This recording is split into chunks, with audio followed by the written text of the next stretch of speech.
नमस्कार, मैं खुशी और आप देख रहे हैं हिंद सागर। आइए नजर डालते हैं आज की बड़ी खबर पर। पीएम ने राहुल के हिंदू वाले बयान पर कसा तंज, लोकसभा अनिश्चितकाल के लिए स्थगित। लोकसभा में पीएम नरेंद्र मोदी ने आज राष्ट्रपति के अभिभाषण पर चर्चा का जवाब दिया। इस दौरान उन्होंने राहुल गांधी सहित विपक्ष पर जमकर हमला भी बोला है।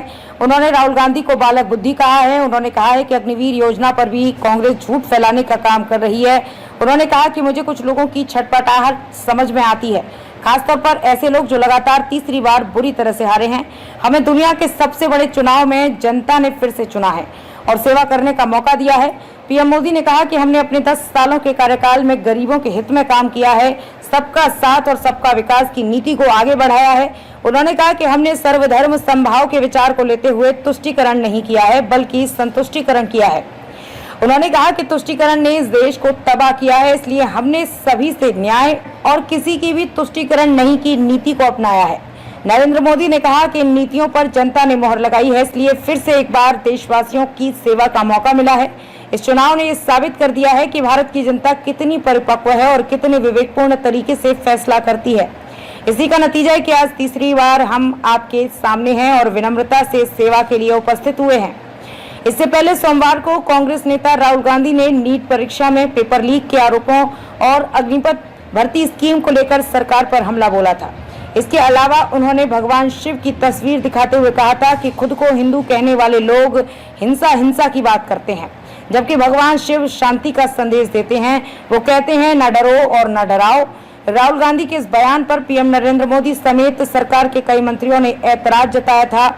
अमित शाह का कहना था कि राहुल गांधी ने हिंदू समाज का अपमान किया है, इसके लिए उन्हें माफी मांगनी चाहिए। राहुल गांधी के अलावा महुआ मोइत्रा ने भी सोमवार को तीखा भाषण दिया था। उन्होंने कहा था कि मेरा पिछले सत्र में द्रौपदी की तरह चीर हरण किया जा रहा था, लेकिन जनता कृष्ण बन गई और मेरी लाज बचा ली।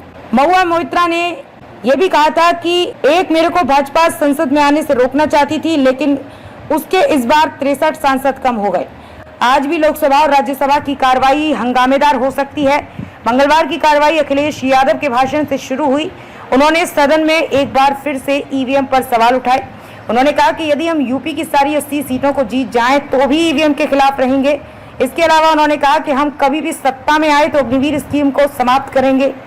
यूपी के पूर्व सीएम ने कहा कि ये भाजपा सरकार इसलिए पेपर लीक करा रही है ताकि नौकरी ही ना देनी पड़े।